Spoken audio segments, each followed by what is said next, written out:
I actually preceded Harry at Ridge High School, and I used to, before I was looking around the room, I thought maybe I was the oldest faculty member, but I think Frank was here. Were you here when I came, Frank? Yeah, so I didn't make that distinction. So anyway, I came on April Fool's Day in 1965, and in the fall, Harry came as a football coach, and I had never any intention of coaching football. I didn't think I really knew enough about it. I played high school football, and in those days, the first a teacher slash freshman football coach didn't show up in September. Just wasn't there. Harry had to get a football coach. So he came to me and said, you know, he'd be interested in doing that, and I didn't think I would be at all. But, you know, I was single. It was probably something to do, a way to get involved with it. I already had 2 other coaching jobs. I mean, and Mike Byrne would appreciate that if he's still here, that I coached 3 sports that year for $800 total. Maybe relatively speaking, that was pretty good pay. I'm not sure. But what I didn't know I was getting in for was that not only are you going to coach a freshman team, I did it with Joe Severo. Some of you may remember that name. And we weren't very good, and if there's anybody that was any good, they were not playing on a freshman team. They were on the JVs or the varsity.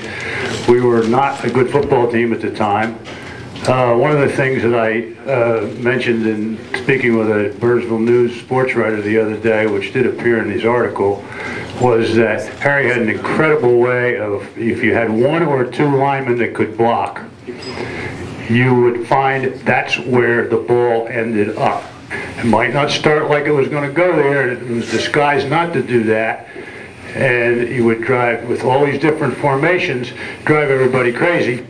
Probably ran about 5 different plays, but it ran them out of about 6 formations, so 5 times 6, that looks like you run 30 different plays, and it worked. He was a genius that way.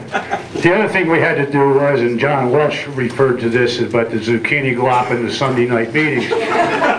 What he didn't tell you was, what he told you was you had to come, but he didn't tell you how long you had to be there.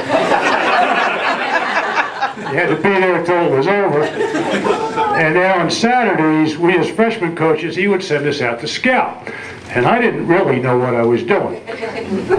So he would say, you go, and he gave you some direction. He had a lot of things down on paper. Gave you the direction, okay, go stand in the, get there early, look at the different personnel on the team that we're scouting, get a high seat, and then chart every play. Because we didn't in those days exchange film with our opponents. So somebody had to know sort of what they were going to do.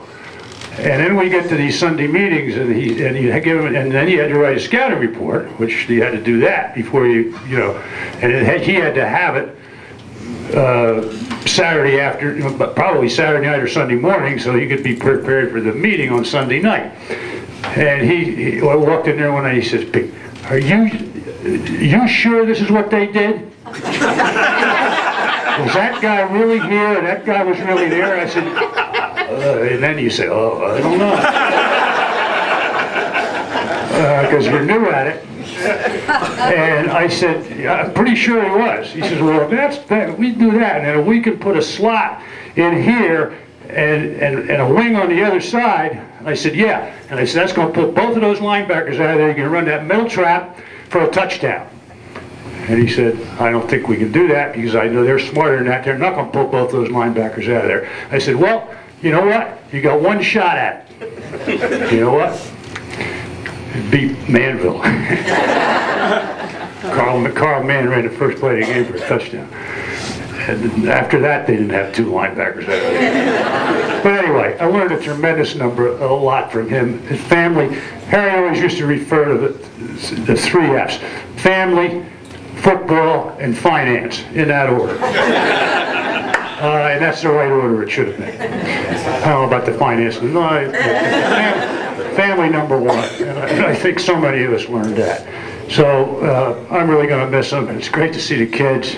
We had a lot of fond memories. One last thing. Most you don't realize Harry was also the head lacrosse coach at Lehigh. And one game, when Steve was little, I mean, Laura was born here, right? I could tell you a story about that, but I won't. It had something to do with a room in the house that was no longer going to be his because he, anyway, Laura came along. You might be able to figure that one out.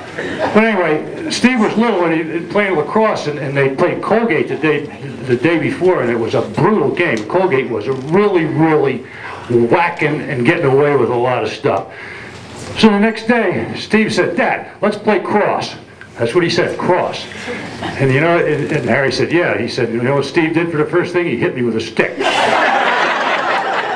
Hey, great seeing everybody.